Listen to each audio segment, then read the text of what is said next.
Hi friends, இன்றைக்கி நான் பார்க்க போகிறது பார்த்திங்கன்னா பூண்டு கருவேப்பிலை குழம்பு வந்து பார்க்க போகிறோம். இது பார்த்திங்கன்னா பசங்க வந்து கருவேப்பிலை வந்து அந்த அளவுக்கு எல்லாத்துலேயுமே சட்னியில் எல்லாத்துலேயுமே எடுத்து தனித்தனியாக வச்சுருவாங்க. இந்த மாதிரி நம்ம கருவேப்பிலை குழம்பு வச்சு கொடுக்கும்போது அவங்களுக்கு தெரியாது. அப்படியே நம்ம குழம்பு நார்மலாக இருக்கும்போது அந்த மாதிரி சாப்பிட்ருவாங்க. இந்த மாதிரி நீங்கள் ட்ரை பண்ணி பாருங்கள்.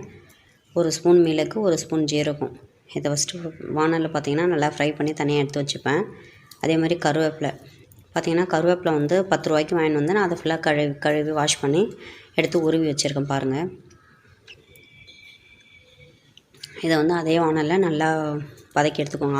ஆயிலெலாம் எதுவும் ஊற்ற தேவையில்ல, அப்படியே நார்மலாகவே வதக்கி எடுத்துக்கோங்க. நல்லா வதங்கிடுச்சு, ஓரளவு தண்ணி எல்லாமே இதுவாகிடுச்சு, ட்ரை ஆகிடுச்சு. ஸோ அதனால் எடுத்து வச்சுக்கிறேன். அதே பேனலில் பார்த்திங்கன்னா கொஞ்சமாக ஆயில் ஊற்றி நம்ம காரக்குழம்பு எப்படி வைப்போமோ அதே மாதிரி நல்லெண்ணெய் நிறைய கொஞ்சம் நான் வந்து எண்ணெய் ஆயில் வந்து அதிகமாக யூஸ் பண்ண மாட்டேன்னா, ஸோ அதனால் கொஞ்சமாகவே ஆயில் ஊற்றிக்கிறேன். அதில் கடுகு, வெந்தயம், இந்த கருவேப்பிலை பார்த்திங்கன்னா வெயிட் லாஸ்க்கு ரொம்ப யூஸ்ஃபுல்லாக இருக்கும். நம்ம பார்த்திங்கன்னா குடல் புண்களை கூட ஆட்டுமா அப்படின்னு சொல்கிறாங்க கருவேப்பிலை. நீங்கள் ட்ரை பண்ணி பாருங்கள். சின்ன வெங்காயம் அதே மாதிரி சின்ன வெங்காயம் வந்து உரிச்சு வச்சுருக்கேன், அதுவும் அதில் ஆட் பண்ணிக்கிறேன். ஒரு கொத்து கருவேப்பிலை போட்டுக்கிறேன். தக்காளி கொஞ்சோண்டு, பூண்டு வந்து நான் நிறைய இதில் போடுறதால பார்த்திங்கன்னா இன்னும் டேஸ்ட்டு நல்லாயிருக்கும்.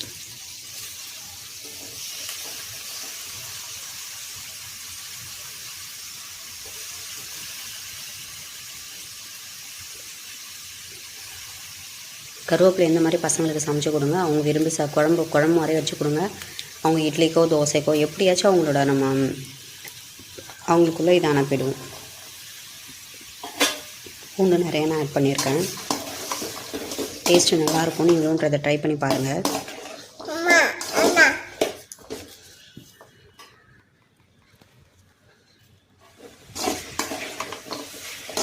இதில் பார்த்திங்கன்னா நான் கருவேப்பிலை குழம்புல வந்து நிறைய பேர் நான் எதுவுமே போடாமல் வைப்பாங்க.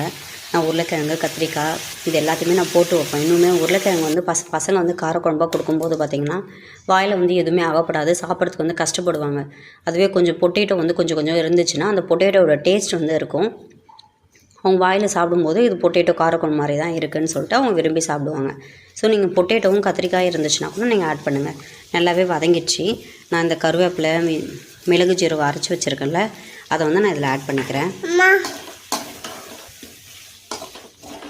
ஆட் பண்ணி கொஞ்சம் நேரம் ஒரு 2 செகண்ட் வந்து நல்லாவே வதக்கி விட்டுடுங்க. வதக்கி விட்டதுக்கப்புறம் பார்த்திங்கன்னா நான் புளி வந்து 1/2 hour முன்னாடி நான் ஊற வச்சு எடுத்து வச்சுருக்கேன். அதை வந்து நான் கரைச்சி எடுத்துக்கிறேன். ஒரு லெமன் சைஸ் புளியை வந்து ஊற வச்சு வச்சுருக்கேன். அதை வந்து நான் இந்த மாதிரி கரைச்சி எடுத்துக்கினேன். நான் வீட்டு மிளகா பொடி தான் யூஸ் பண்ணிகிட்ருக்கேன். ஸோ அதை பார்த்திங்கன்னா அந்த மிளகா பொடி வந்து நான்